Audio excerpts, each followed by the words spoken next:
Okay, I'd like to expand a little bit more on some of the statistics to do with fertility that's happening in society at the moment. Basically, when you look at the World Health Organization, what they're saying is that we're probably here in Western affluent cultures sitting around the 1 to 6, almost the 1 in 5 couples are clinically recognised as what they consider infertile. So basically a dictionary definition of infertility would be couples that are basically doing, say, timed intercourse around the time that a lady should be ovulating over a full calendar year. I think that definition, they're trying to stretch that to 2 years now. So what I've observed over the years in clinical practice is that in the last, say, 3 to 4 years, there's been a big shift with the men. I don't know if it's because men are becoming a bit more metrosexual and they're willing to sort of go off and get sperm analysis and things like that, where in the past that wasn't really, we were having a very hard time doing that. I would see some couples that were going at it for years before the guys ever got investigated. And the average age couple that I've been seeing nowadays is pretty much approaching the 40 mark. So if you consider the average age in Australia to conceive your first baby is almost 35 now. So you go back to about 1978 and the average age was about 22, 23. So it doesn't sound like a lot, but if you go on the egg viability theory, is that a girl is born with X amount of eggs that she will have to use up in her lifetime.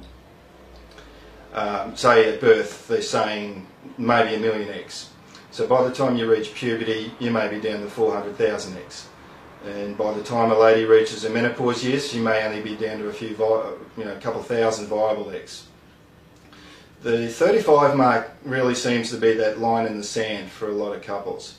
And I do still see couples under the 35 mark, but not anywhere near the percentage that we get from that point onwards. Because again, the eggs, when you consider the eggs are a bit like a battery. And even if you don't use them, they're running out of energy. And that's one of the big problems with oxidative damage and DNA fragmentation issues, which we'll get into.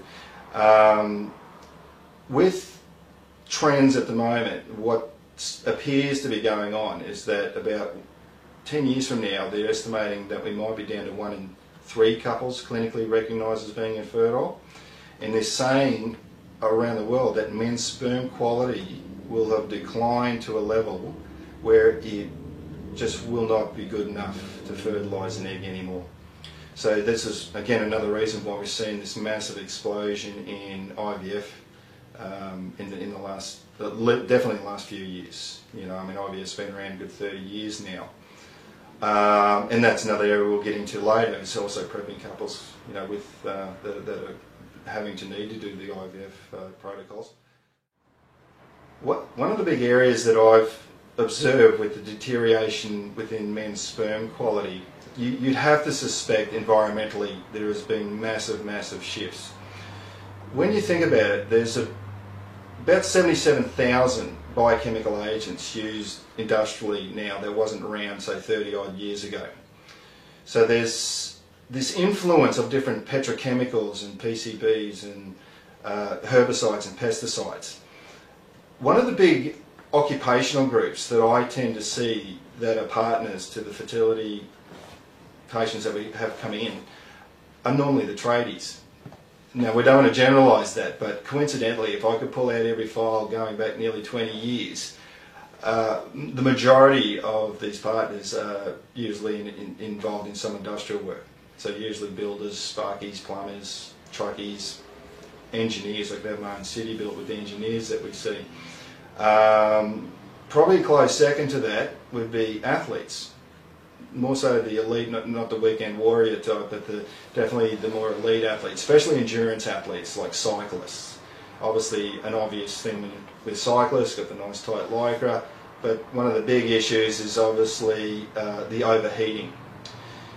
With men, one of the leading causes beyond like chemical and heavy metal exposures is varices. Now most men wouldn't even know they have a varicose. About 40% of men in their lifetime will probably develop a varicose. Basically a varicose is a varicose vein that forms around the areas of the testes.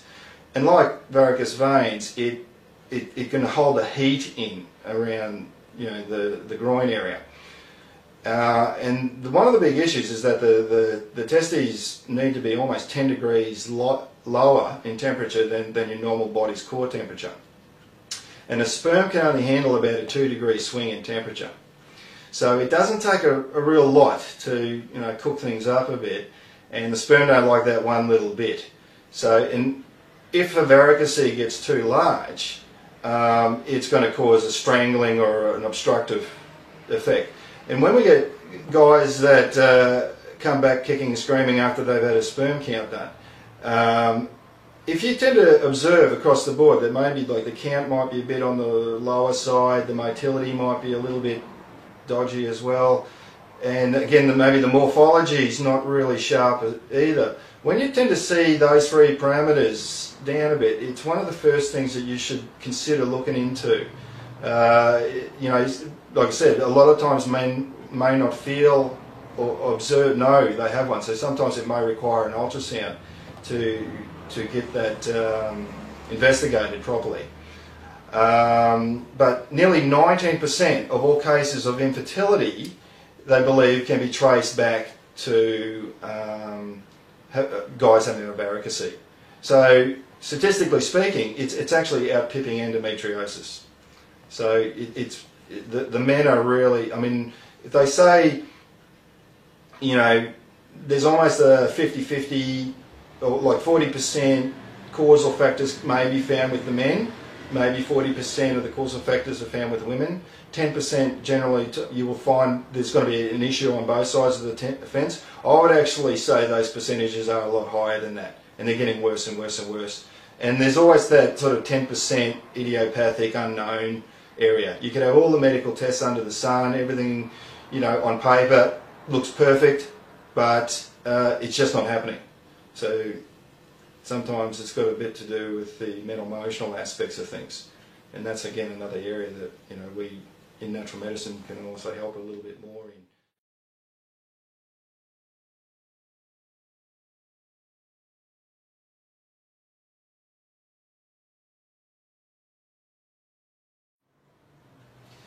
Some of the major causal factors that we're seeing for both male and female fertility, probably we might isolate it down to some of the most essential ones that you tend to see in clinical practice. There's obviously a few areas that are going to be out of the scope of us with natural medicine, especially if there's like a major sort of structural defect to do with either the testes or the fallopian tubes, and especially if the uterus, you know, you can get bicuspid uteruses and things like that, which sometimes puts things out of the realm of us being able to assist directly with natural conception. But it doesn't stop us from helping from a supportive point of view and helping prep couples if they have to require to go through IVF. But some of the big ones, obviously, when you look at some of the ovarian, you know, dysfunction problems, and usually when there's issues to do with dysregulation of the hypothalamus pituitary sort of gonad axis. So many conditions like particularly polycystic ovarian syndrome, which we'll definitely get into a lot more because that's something in a clinical practice over the last 10 years or so has absolutely exploded. And I'd say polycystic ovarian syndrome is going to rival endometriosis as possibly the leading female cause for infertility problems. Again, we just spoke about endometriosis. I mean, that is massive. It's something that's been around for a long, long time. But again, why is it this generation of girls are suffering it so much more severely and more advanced compared to previous generations? Yes, I mean, diagnostics have improved a lot, obviously, since you know, the tampon and the pill come around. You know, these things were supposed to do wonderful things, and yes, they have. But there's also a sort of downside to that as well. So these are some of the things that may be contributing to why we're getting this massive explosion in these sort of conditions. A little bit like what's happening, we're seeing with the men. I think you know, we talked briefly about, you know, where men are now becoming the big players now in the fertility game. You know, the sperm quality in men has basically declined to about a third of the quality that it was, say, compared to a young guy that fought in World War II, and it's getting worse. So we're in big trouble. So with polycystic ovarian syndrome, endometriosis are always going to be the sort of top two things that if it hasn't already been investigated, it really needs to be on top of your priority list to get that looked at. So if you're friendly with a GP, or they're friendly with a GP, and basically maybe write a referral to get these things looked at. But generally speaking, most of the time when they're coming in clinically, normally most of them have gone down the medical path, you know, before they've come in to see you, and they've usually had some of these preliminary tests done. So that's definitely in the top two things you need to be looking at. Earlier we talked about like the varices. Varices is definitely something that needs to be investigated for men. The first thing you always should do, and I think even before the ladies have even had blood pathology done, or had, you know, before you go to the more invasive things like having laparoscopies and hysteroscopies where they go, you know, flush out the tubes to see if there's any obstructions or anything like that, the guys really should be the first thing on the list to get a sperm analysis done. Over the years, it's been really concerning that most of the, you know, 9 times out of 10, when the couples come in, it's mainly the females that usually come in for the consultations. Many times I never ever even get to meet their partners a lot of the time, and to get them off to get a sperm count is like pulling teeth. Sometimes, you know, it's on the hit list of one of the most embarrassing things I guess men will ever want to do in their lifetime. But as far as from a diagnostic point of view, it's the first line of call. It is the cheapest options to do, and it is the best thing to start off before we start getting into, from a medical point of view, any more invasive tests, especially for the girls. Because when they do full-blown, if they have to do full-blown IVF, you know, they're prodded and prodded with every drug known to mankind, and not a lot of dignity left, you know, when you're doing IVF procedures. So some of the other areas that concerns that you should look at when you're first investigating for some of the causal factors behind infertility. When you're getting couples in, looking at their body mass index is sort of a very important thing. One other thing I've noticed is with the boys, is that most of them are what you consider in the big boy club, most of the time. So we're talking 100 kilo plus, and a lot of them are tradies too. So the tend to go hand in hand sometimes. The ladies, you'd ideally like the body mass index, but sort of really not under 20%, and you don't really want it over 35%. So if you're in that sort of zone, which would be great.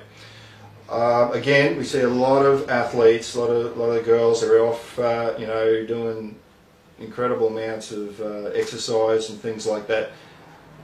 That's great, but when it comes to making babies, you know, I tend to probably advise them from an exercise regime point of view, probably keep it to a 45-minute session. You know, if you're doing gym work and things like that, or, you know, running, probably only do that every other day. Now, I reckon that is about as much as you want to push it. As a rule of thumb, if you look at like height to weight ratio, so I tend to say if you go like by centimetres, so lady was 165 centimetres, I tend to go by the rule of 10. So you don't really want to like under 55 kilos, and not really over 75 kilos ideally. So rather than fiddling around, because we got BMI machines and things like that, you can do that. But as a rule of thumb, I find that's a good gauge. There's so many problems that can eschew, and we all know that usually if you're too underweight or overweight, this is going to affect hormone functions. The polarity of the cells. The body just cannot use your hormones as efficiently as if you can get into a fairly ideal weight range. Not saying that, I've had couples that were nudging nearly 200 kilos. I had a lady once who was totally blind, very advanced diabetic, suffered epileptic fits, chronic migraines, had half a bowel resected from Crohn's, I think, had part of her liver taken out from some growth. There was very few original parts there, and we thought, whoa, we're going to have a bit of fun with this. And surprisingly enough, she fell pregnant pretty much straight away. So you just never know your luck in the big city sometimes. You just hit on that right protocol sometimes, and and other times on paper you think you're doing absolutely all the right things, but for some reason or another everything sort of is working in reverse, and it's almost like maybe the lady's ovaries when she was born were put in back to front or something, and sometimes you think I might just do the totally opposite treatment and it might work. There's things like that. So we basically, yes, we've got the height. Basically we need to look at again, ruling out any obstruction type of things. So again, that's why endometriosis, pelvic inflammatory disease. This is another big area that you need to look at with the ladies particularly. Some can be bacterial based, like chlamydia, for example, and chlamydia is massive around the world. The big problem with chlamydia is that it causes almost like a corkscrew boring effect up the fallopian tubes. And obviously, if you're trying to fall pregnant the old-fashioned way, that is very difficult because the little cilia that line the fallopian tubes are sort of pretty much flattened out. It's like having emphysema of the fallopian tube. So the transport mechanism to allow the sperm and the eggs to basically meet up is very much compromised a lot of the time. So that's why, again, sometimes you need to get friendly with your doctor. They're great for doing the initial workup protocols, with a lot of the investigations. Then we sort of kick in for the treatments. A couple of the other areas that are becoming fairly prominent now are problems like epigenetics. This is sort of the big key word at the moment. Basically, again, when you look at all the environmental influences that each generation over, particularly since World War II, it's very, very common. Massive industrial boom from that time after the wars, and all this pooling effect of all these different chemicals that are having like this polydrug effect on our body's physiology, and as even science still has no idea what this is doing to our bodies. But we're finding from if you go back the last 3 generations, the fertility rate is sort of getting less and less and less. There's been a lot of social changes, obviously, as well. Like I say, just the very age factor of girls being maybe 15 years older now to consider having their first baby. But when you think about it, that's nearly possibly 250,000 eggs that a girl has used up in that time frame. And by the time we hit the sort of 35 mark and onwards, the egg loss rate basically accelerates. So when you think about it, your window of opportunity of trying to fall pregnant in a calendar month may be only probably 2 or 3 days. Okay, and that's usually for girls under the age of 30, the egg viability time. When you basically get over the 35 mark, they believe that you could almost halve that. Get over the 40 mark, halve that again. And this is another big area of trying to get your hormones as balanced as you possibly can. And the conditions like endometriosis and particularly the polycystic ovarian syndrome, they cause havoc on this hormone regulation process. Another big area I'd like to probably touch on is the conditions of fibroids or adenomyomas. They could go under different names. So fibroids you'll probably classically find probably with the ladies that are probably in the 35 plus age group. Usually in the 40 age group, I find it very, very common.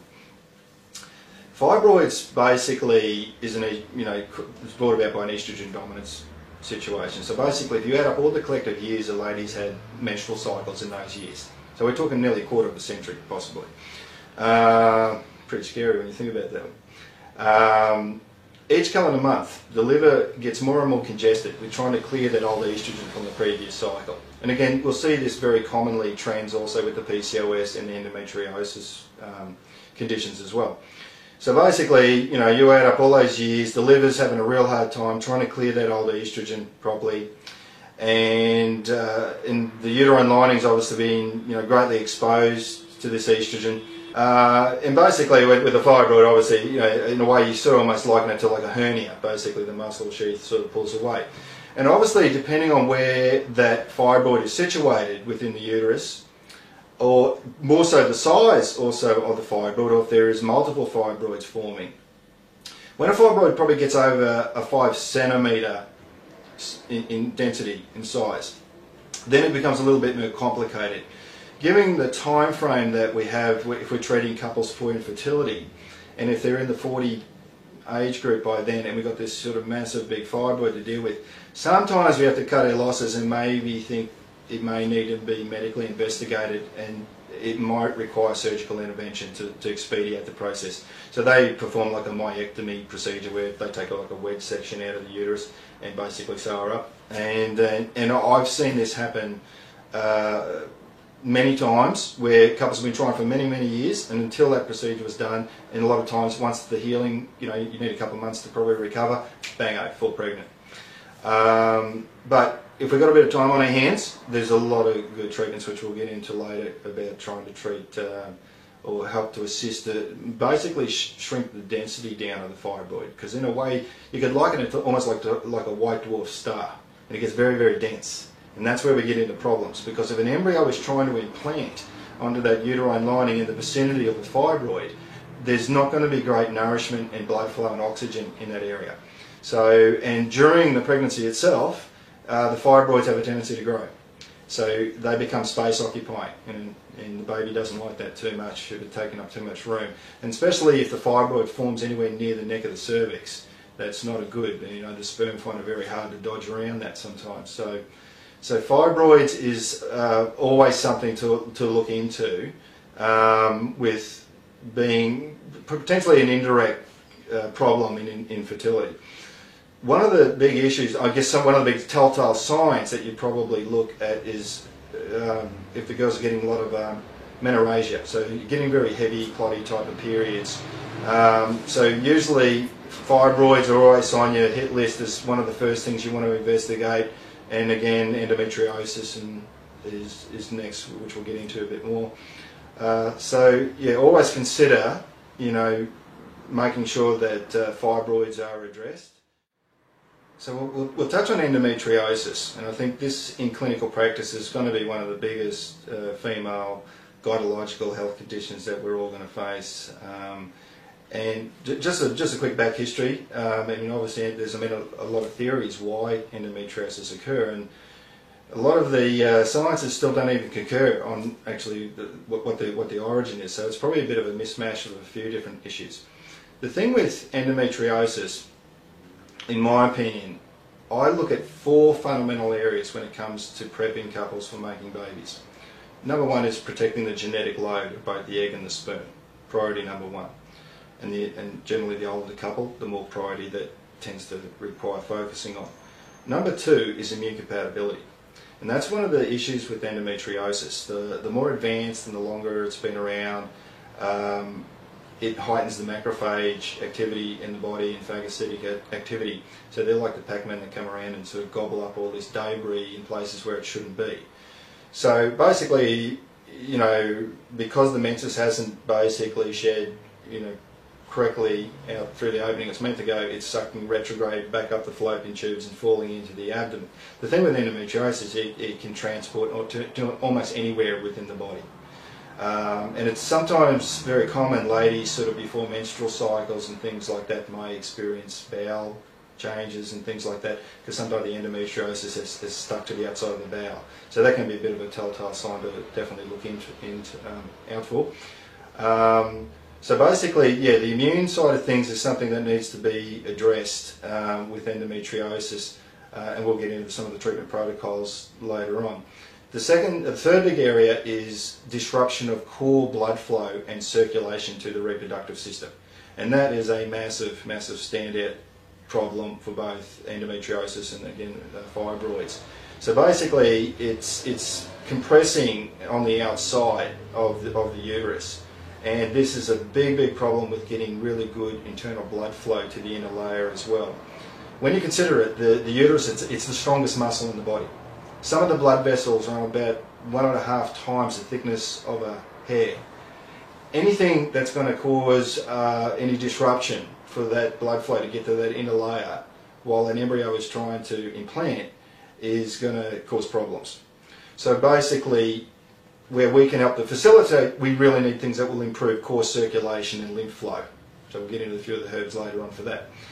The other big area is obviously hormone balance. And again, like I touched on earlier, the endometriosis really is an estrogen dominant problem. So again, you've got to sort of trace back why is that happening. And a lot of the times you tend to come back to the good old liver again. You know, the liver is just too over-occupied with clearing other metabolic waste out of the body, and they're competing for the same detoxification pathways. So that's something we need to enhance. We need to improve detoxification function, and we need the things that will help support progesterone production in the second half of the menstrual cycle in the luteal phase, and help things that will clear that excessive estrogen burden on the body, particularly in the first half of the cycle, in the proliferation phase. So they're some of the big areas that we need to really look at with endometriosis. So just to recap what we've just been speaking about, the 4 big areas that basically I focus my major attention on is number 1 is protecting the genetic load of the egg and sperm, and we'll get into some very specific treatment protocols. Number 2, basically improving the body's immune system to basically to avoid compatibility problems, and that can be a problem with high and low immune responses. The third big area is improving the blood flow to the reproductive organs, and that is for both sexes. And number 4 is basically balancing the hormones, making sure that the estrogen dominance is not a problem. One of the other big areas that you're going to be seeing in clinical practice is polycystic ovarian syndrome. It's massive. It's probably the number 1 single problem that I see nowadays. And it's getting worse and worse and worse. We're seeing this in very young girls that are being diagnosed now in their teenage years, and a lot of them have it quite advanced. The thing with basically the nature of PCOS, it's on a spectrum. So a lot of the couples, a lot of ladies that you're going to be seeing that present with PCOS, and I have to say, not looking from a medical perspective, but I find that polycystic ovarian syndrome gets misdiagnosed quite commonly because the blood pathology tests are not interpreted correctly. So just a quick note on that one. If you are getting pathology tests, say blood full hormone function test, and you're having a look at it. So you're looking at the estrogen, your progesterone, your luteinizing hormone, your follicle stimulating hormone. Sometimes it's good to get prolactin looked at, because girls with PCOS sometimes have elevated prolactin. Sometimes having your DHEA levels looked at. It's one of those forgotten hormones, but it's massive nowadays. They use DHEA a lot in pretty high doses in IVF nowadays. So basically, the way I tend to look at it, I tend to like to get a day 21 full hormone function test. So from day 1 of the first lady's bleed, 21 days later, that would be a nice day to get a blood test performed. The main reason why I like doing that is because it gives you a lot of information that you can draw from. So basically, the one thing that you want to look at is your progesterone level. Is your progesterone levels rising in relationship to, say, your progesterone and other hormones? So that tells you straight away. From a hormone point of view, we're able to biochemically maintain a viable pregnancy.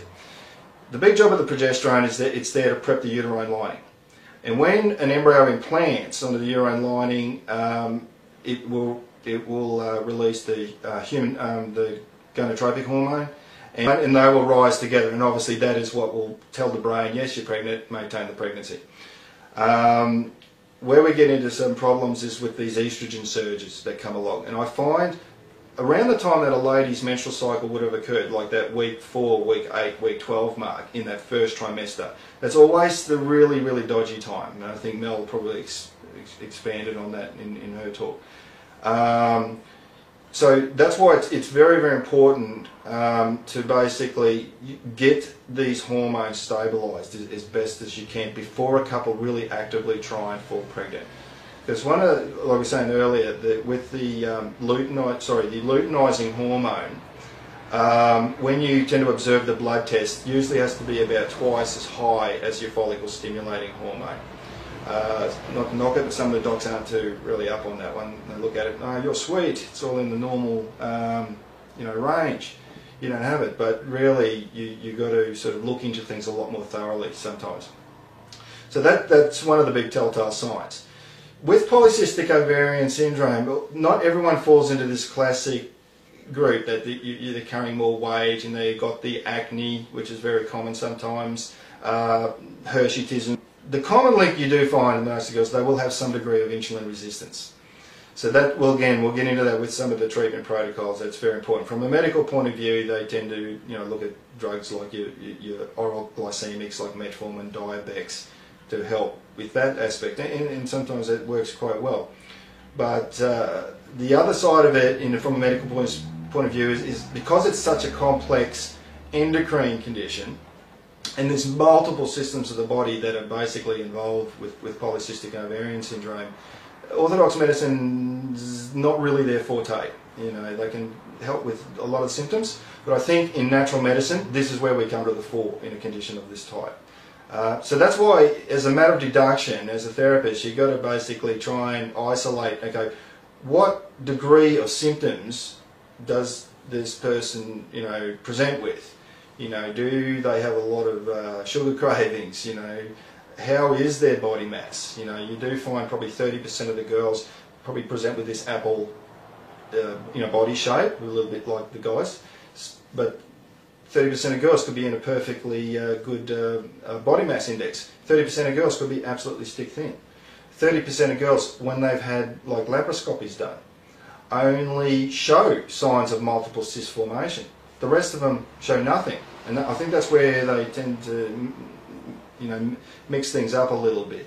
Because the information on polycystic ovarian syndrome is one of these conditions that is evolving all the time. We're learning more and more about it. Even though it's a condition that probably predates prehistoric times, and primates also can have shown to have it as well. But why all of a sudden is it exploded so much in modern times? So again, we've got to start looking about what's going on in the environment. So we'll just touch a little bit on prostate problems for men. Okay, this is going to be a big area. Again, we're seeing more and more. I've noticed in recent years in clinical practice, young guys with advanced prostate cancer, advanced benign prostate hypertrophy problems, advanced prostatitis issues, and these guys are in their 20s. I mean, what's going on? It's becoming really quite concerning. Basically, because we're basically focused on fertility, the prostate itself may not directly affect what we're talking about fertility, but indirectly it definitely plays a big role. The prostate basically is responsible for making about 98% of the seminal fluids.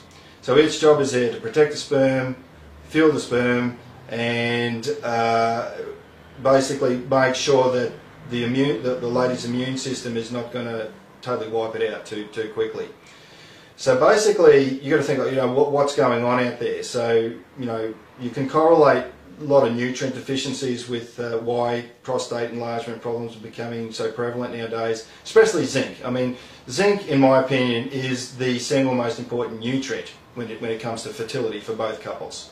It's pretty much the undisputed champ in that area. Folate, vitamin E, your fatty acids probably come a bit of a close second behind that. But zinc is so important for so many other physiological functions. I mean, on its own it has about 300. So it's very, very important to probably improve, zinc status in these guys. But we'll also get into some of the herbal remedies later on. So this is an area that should always get investigated. Maybe if guys are getting, apart from getting a sperm analysis done, maybe they should get a full blood analysis and probably get a PSA level done, just to give us a bit of an idea. You know, is the prostate, you know, maybe enlarging?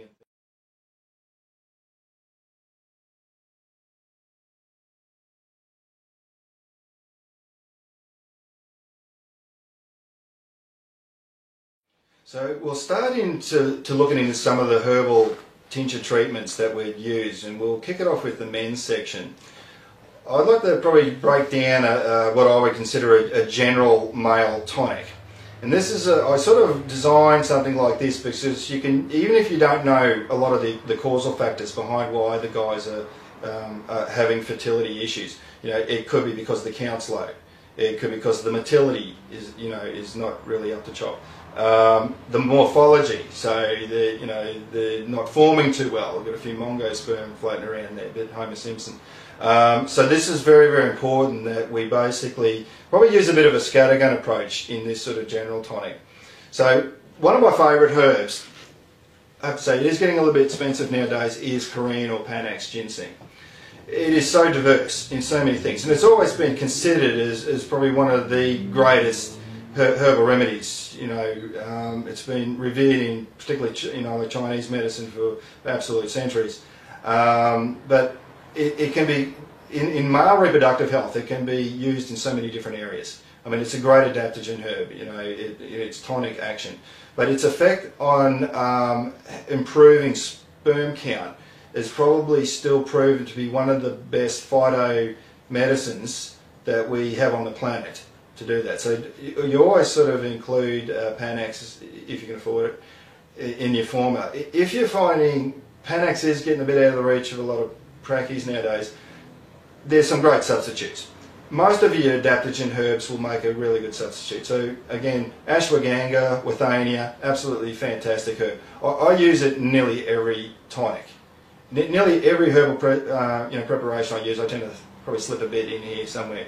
It's I'd say it's cost effective. It is great herb, but it is so diverse also, and it's a great balancing herb. You know, who isn't burning out from stress when you're trying to make babies, especially by the time they rock in to see you. So maybe for both the boys and girls, it can be great. So again, I find it a good substitute for using instead of the Panax ginseng.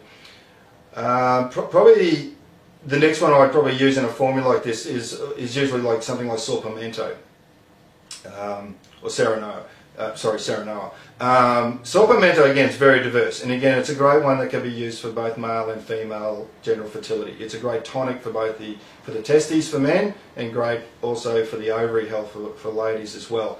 And it's brilliant to help with making sure that the dihydrotestosterone in the body, which is the bad testosterone that tends to get made, which we'll get into with the prostate formulas later, we really want to knock that on the head. And I think it also is very good for helping to regulate 5-alpha reductase, which is not good to have too much of that floating around in the body.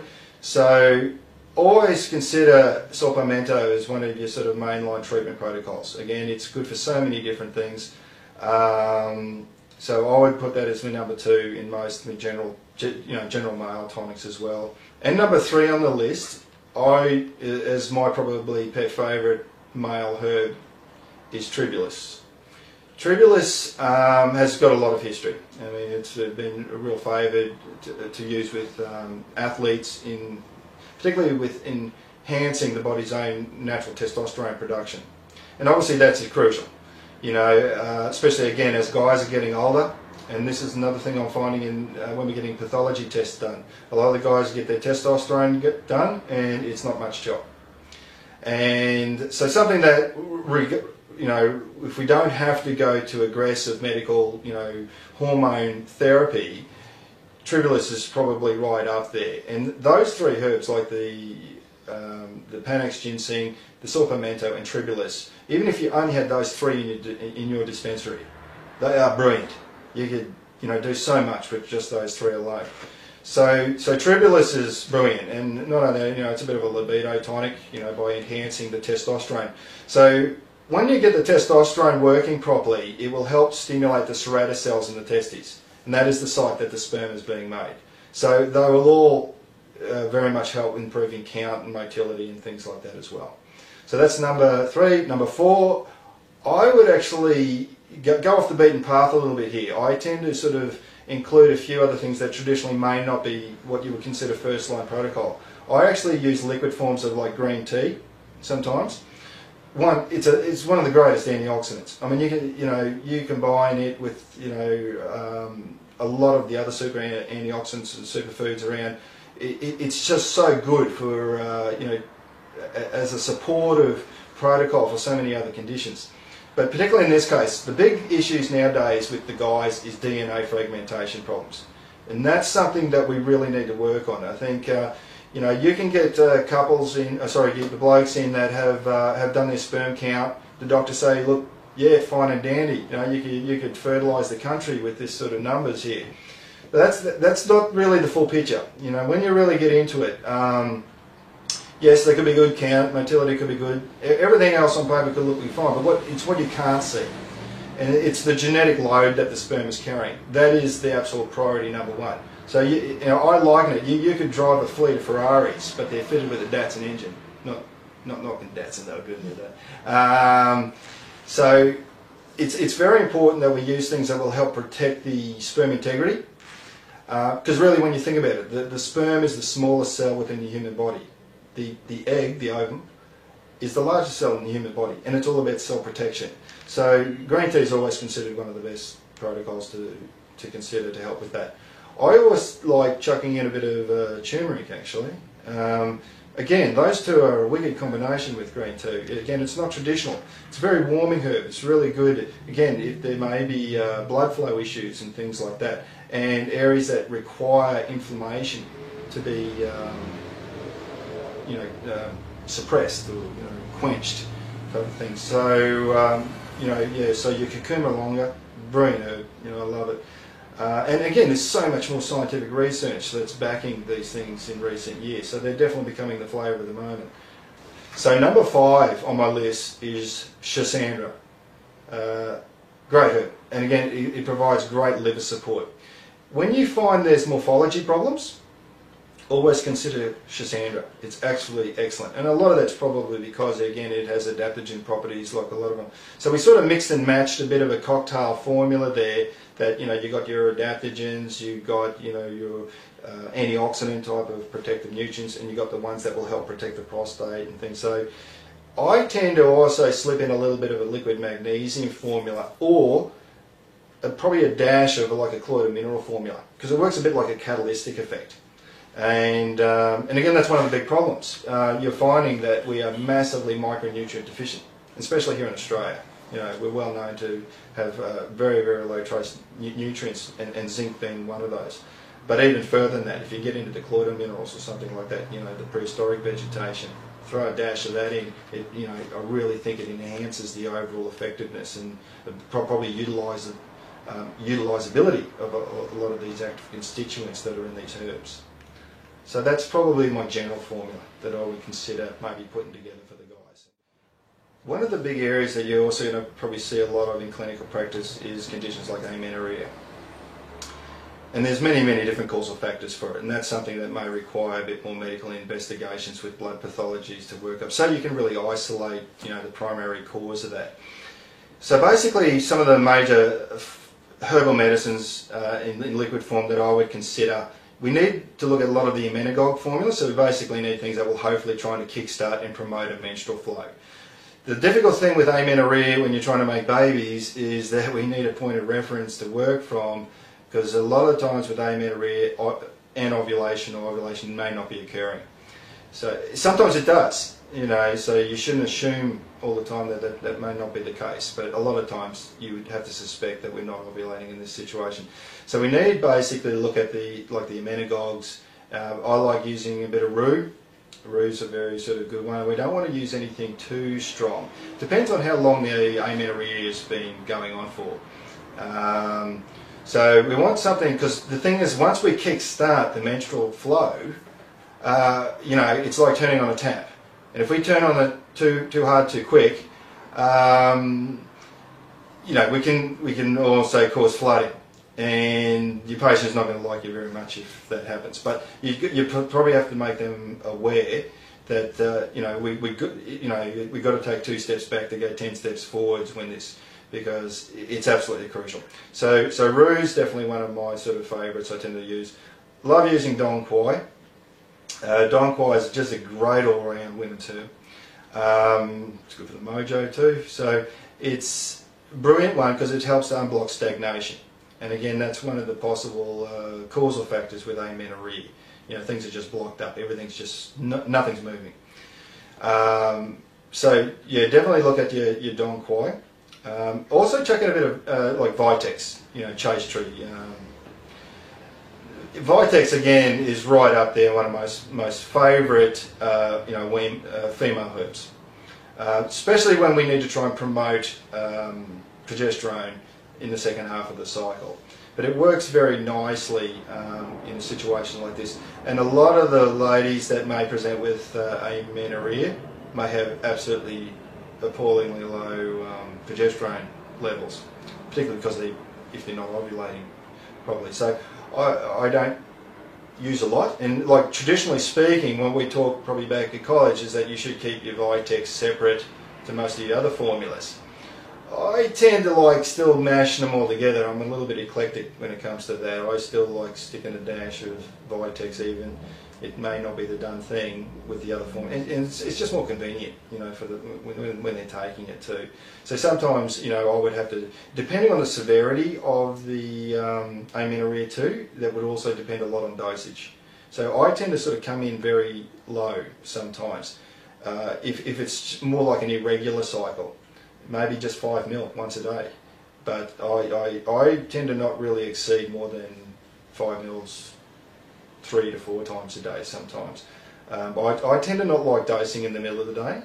You know, people forget to do it, you know, so I tend to sort of hit the doses, maybe 7.5 ml morning, late afternoon, because that's when you get your main hormone peaks, early morning, 7 o'clock and 4 o'clock in the afternoon. So sometimes by doing a split dose like that, it helps to retune the endocrine system. It tries to get the hypothalamus pituitary ovarian axis to sort of kick back into finding its rhythm again, and that in itself will hopefully then, you know, give us a point of reference and bring on a menstrual flow. So basically, yes, always look at Vitex. False unicorn root, fantastic herb.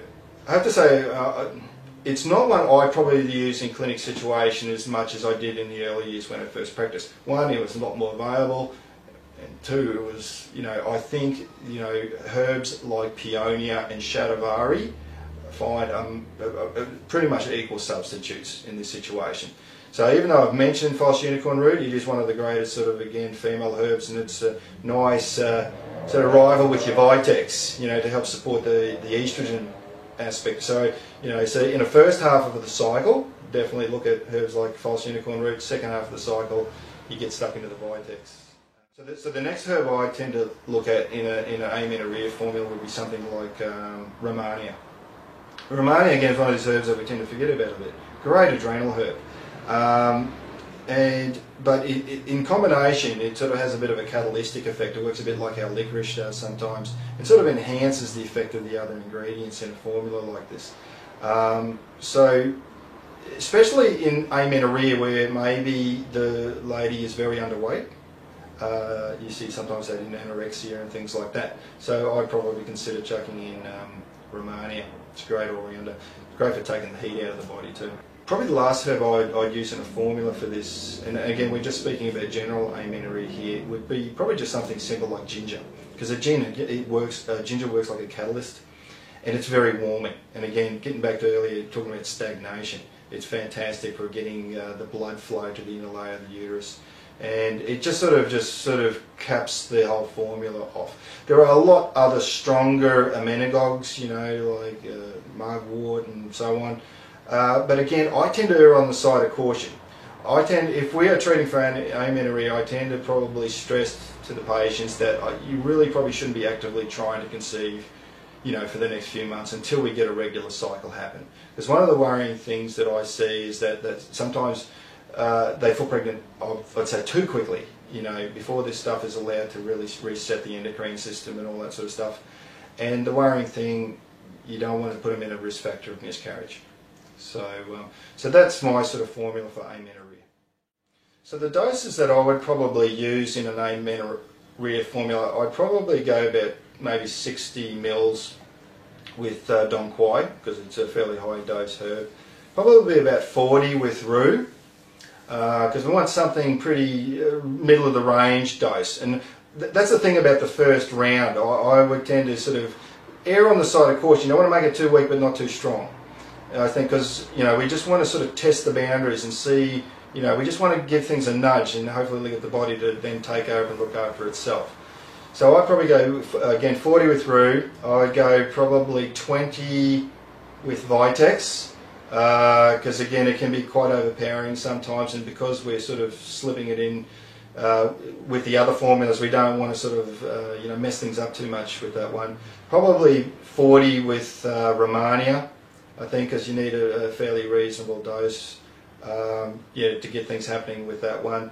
And if you're going to use something like either like the False Unicorn root or one of its equivalents like either Shatavari or Peonia, I'd probably look around the 40 milligram range as well. On ginger, probably about 20 mils of ginger. Again, it's a very hot warming herb. Some people love the taste, some people don't like it. And it can be fairly overpowering in a formula like that. So about 20 mils of ginger, I reckon, would be a great dose to do the trick, hopefully get everything kick-started. Okay, so as an example of a fibroid tonic that I would probably apply, I would consider, again, Vitex, Agnus castus, Chase Tree is one of the leading causes. But again, because fibroid being an estrogen dominant condition, Vitex is always sort of makes a good cornerstone to most formulas in this case, and hopefully by helping to promote better progesterone production, it helps sort of correct that estrogen balance. Other herbs like Thuja, which is great for breaking down cystic masses. Now Thuja's one I sort of use sometimes on and off. I don't like using high doses of Thujas, mainly because it's very high in Thujans, which can make you a bit gripey and a bit sick in the stomach in high doses. But in a situation like this, it's worth sort of throwing a little bit into a tonic, yeah, and just see how things go with that. Again, Peonia. Peonia is probably, next to Vitex, is probably my favourite female herb. Peonia, mainly because of its effect, is it helps to clear excessive androgens. It's so diverse in its therapeutic applications in this situation. And again, most of the same reasonings is that, you know, if we can help have a counter clearing effect of that bad estrogen out of the body, you know, it's just going to help no end in helping those fibroids to shrink down. Black Whore is another herb I like using a lot of. Not so much fun when you get to ring up and order it though, get into a bit of trouble. It is brilliant. I apply it in a lot of different areas. Again, a great as an antispasmodic, because a lot of the girls that also have fibroids can suffer a lot of dysmenorrhea pain as well, and it's anti-hemorrhagic. So again, also you got to sort of play it to the situation. You know, if they're bleeding quite heavily, but you don't really want to put out really heavy, strong sort of anti-hemorrhagic herbs and stuff like that, it's a nice in-betweener, nice in-between herb as well. Cinnamon. Traditionally, you see a lot of formulas, especially in Chinese medicine, they use a lot of cinnamon. Cinnamon and Holland combination is a very famous formula.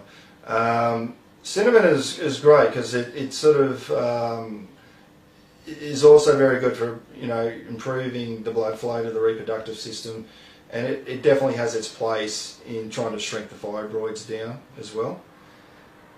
Danshen, love it.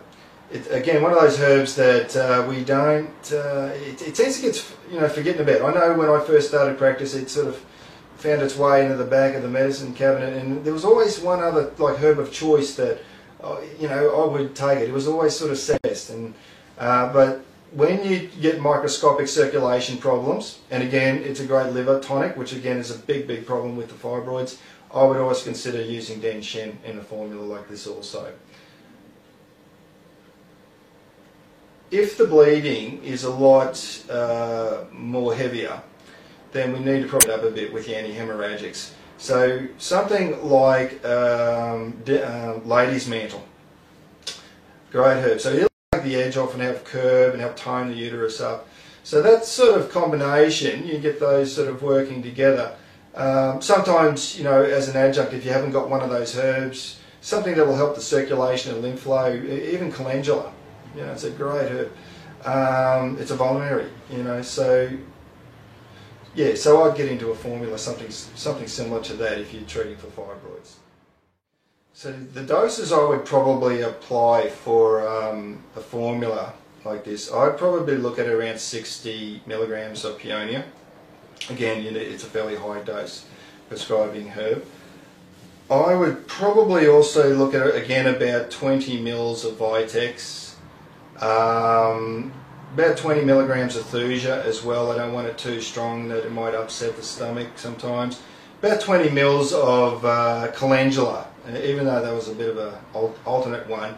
It's great for your digestion, it's just a great vulnerary, so maybe 20 mils of that.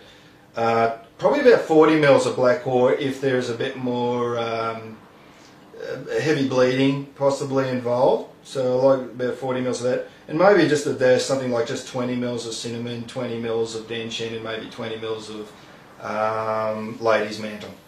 And that would probably be better. I tend to prescribe a 220 ml formula rather than the traditional 200. I like giving them a bit extra. So yeah, something like that I reckon would be a good formula to try. So in like an endometriosis formula that I would, you know, possibly put together, I would always consider probably, again, peonia is one of the leading herbs that I would consider for this. Again, like what we mentioned earlier, it's just a great all-rounder, and it helps with clearing that, basically that the bad estrogen that we need to sort of get rid of. We basically, with endometriosis, we need something that also helps improve the lymphatics. So sometimes if there's an immune issue going on, I'd actually even consider even chucking a bit of echinacea in the formula. Because it's a good, you know, modulator, and it's a mild lymphatic, so it can also help with improving core circulation. And if there's this macrophage problem going on, it can hopefully help deal with that a little bit. Vitex, again, you know, you'll find there's a trend here. They're all starting to come around.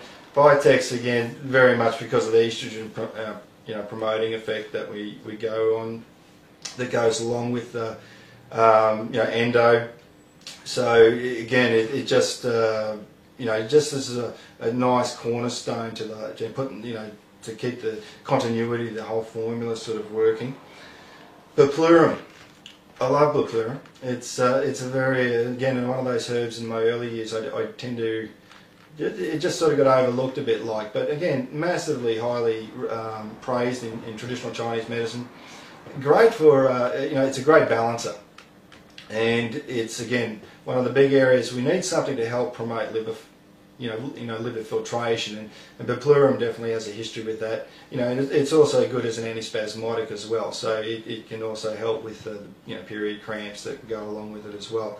So I would slip Buplurum into a formula as well. Cramp bark, again, because one of the major probably symptoms that most ladies present with is probably dysmenorrhea most of the time. So we really got to get these acute symptoms under control first. I'd actually slip in a little bit of poke root. Now, I would probably advise patients probably not to actively sort of be trying to conceive in that first month or two with poke root, but you tend to keep the poke root very low, and we mainly use it. It is a brilliant lymphatic herb. And again, it can be applied in a situation where there's a lot of obstruction, so it's a brilliant one as well. And I'd also probably put in a little bit of wild yam. Wild yam, Dioscorea, it's again, it works very nicely with your Vitex and things like that. Another great antispasmodic herb to use. So again, in a formula like that, that's what I'd probably consider to use, say, for endometriosis. So another herb I would consider using in endometriosis formula would be lady's mantle. Again, mainly for its uterine tonic effects, and it's a great anti-hemorrhagic. Works very nicely with Vitex and helping with supporting progesterone, particularly in the second half of the cycle. Again, Dong Quai always comes around as well. Dong Quai again, I would be a little bit cautious with Dong Quai if the hemorrhaging or the bleeding is very, very heavy. Or there's a lot of spotting involved. But then again, if you put it in a formula like this, hopefully the other anti-hemorrhagic or uterine tonic herbs will counterbalance that. But again, great tonic herb, it just really helps. It helps with any types of blockage or congestion. So doses in a formula for endo, I would possibly consider using probably about 60 milligrams of Peonia, probably be 20 milligrams of Vitex, 40 of lady's mantle, 20 of Beplurum, 20 of crampbark, 40 of Dong Quai, say 10 of poke root, and 20 of wild yam.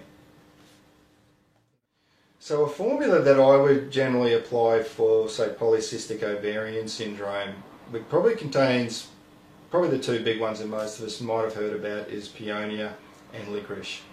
Traditionally used very much, again, a lot of history in Chinese medicine. Again, both there to help sort of suppress the excessive androgen output. Peonia, again, like we mentioned in a lot of the other conditions, is absolutely brilliant as a hormone modulator, and it also has an effect on the hypothalamus pituitary axis, which is one of the big problems with polycystic ovarian syndrome. Licorice, again, mainly for its anti-androgen properties. They work really, they're just a brilliant couple of herbs that work very nicely and always considered probably the top two of choice. Another herb that we probably don't normally use is actually saw palmetto again, because it's a brilliant effect as a tonic on the ovaries, and it works very nicely with those other two herbs to really help with the clearing that excessive bad estrogen overload on the body. I would probably also consider probably even a bit of tribulus. Now tribulus, again, we traditionally obviously use it as a male tonic herb, but it is a brilliant ovulation inductor if used correctly. And it will help sort of modulate the luteinizing hormone and FSH hormones in the body as well. So maybe a bit of tribulus. Gymnema. I would probably consider pulling Gymnema out of the bag, because the common link with most girls that have PCOS is the insulin resistance. I like Gymnema as an all-round sugar regulator. You can substitute it with other ones like Conidopsis or even cinnamon again. It is a very good herb, but we need to sort of help keep that blood sugar under control. So that's very, very important in that situation. Again, back to the Vitex. Now, the Vitex has had a bit of a mixed history with PCOS. Again, I'd keep the dose very low in a formula like this, but again, the benefits I'd say definitely outweigh any negative issues that you could possibly have. Again, we need to promote the progesterone generally in PCOS. And again, it's just a great hormone balancing modulator. I would also then probably also slip a bit of Beplurum into the mix again. Beplurum has a great history also to help support blood sugar regulation as well. Again, if there's mild autoimmune issues, Beplurum's also one of those things that you can pull out of the bag. Not as strong as obviously your big guns like Hemidesmus and things like that. But it definitely has its place, and again, it is a nice, mild, gentle liver tonic as well. So I would use it, and again, it has mild antispasmodic effects. So that's the thing with PCOS, it is an absolute endless abyss of possibilities. But again, that's what's so great about herbal medicine. We have this absolute plethora of herbs that we can easily substitute and rotate around and substitute. If you don't have it, there's going to be something. It's not like you're going to second best. You're actually just finding just a slightly different alternative, but 9 times out of 10 it's going to do hopefully just as good a job. So 4 doses that I would consider with the formula like PCOS, again I'd stick to about 60 milligrams of Peonia, being a high dose herb. probably 40 of licorice, so not a bad middle dose hit with that. About 30 mils of saw pimento, 30 mils again of tribulus, probably only about 20 of gymnema, because it packs a bit of a punch. 20 again of probably Vitex chase tree, because we don't, it can swing too much one way or the other, and probably to top it off, probably 20 mils of Poplurum. So something like that would be a nice general all-round formula that will hopefully have a bit of a scattergun approach on all the major causal factors that are associated with polycystic ovarian syndrome.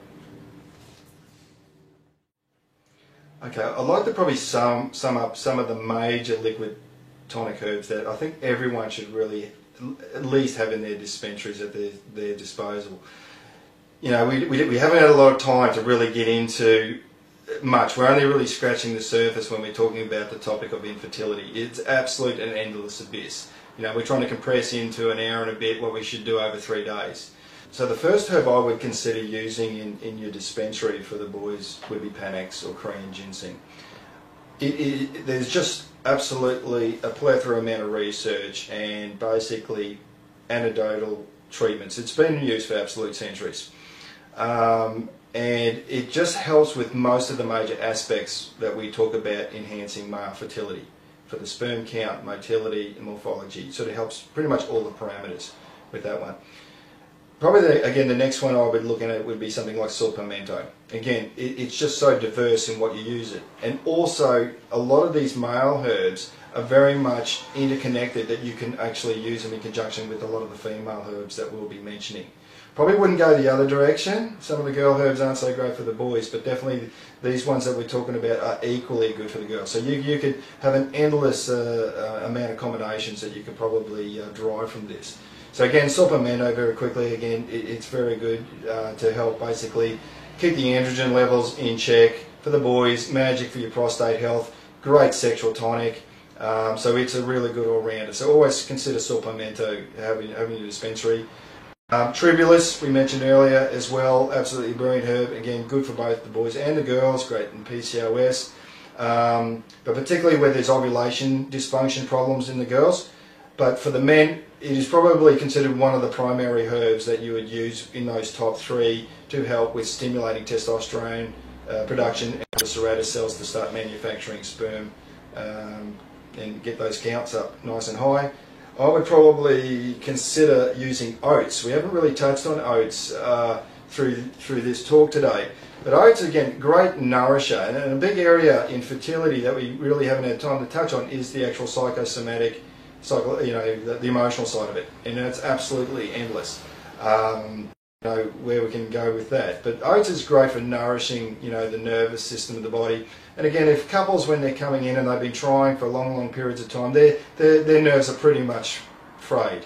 They're sort of at their wits' end a lot of the times. And most of the time we're focusing on the girls, to make sure that they're not going to crack under the pressure. But the guys also need equal attention. It's a 2 for tango deal, so we need to definitely get the guys sorted out. So oats has again got a great history with its use for the nervous system and definitely as a nervine for the reproductive system. I would probably also slip in Damiana.